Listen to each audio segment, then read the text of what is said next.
শাহজালাল রহমতুল্লাহ আলাইহির কাছে কিন্তু কিছুই ছিল না, শুধু একটা জায়নামাজ ছিল। কি কি ছিল?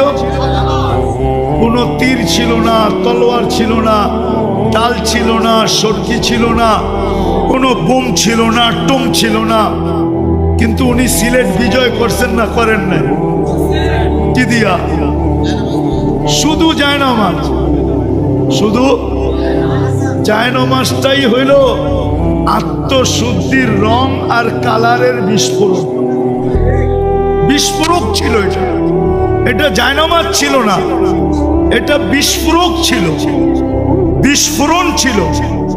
ওনার আত্মশুদ্ধির কারণে, রং আর ঘ্রাণের কারণে যখন রাজা গোর গোবিন্দ দেখছে যে পানির উপর দিয়া জায়নামাজে বৈশা পার হইতেছে, তো ও বুদ্ধিমান ছিল, ও বুঝা ফেলছে মাত্র আমাকে জায়নামাজ দেখাইছে, কিন্তু জায়নামাজের মালিক দেখায় নাই।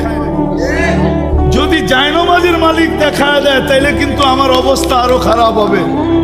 বিদায় বাবা, জান নিয়া পালাও, জান নিয়া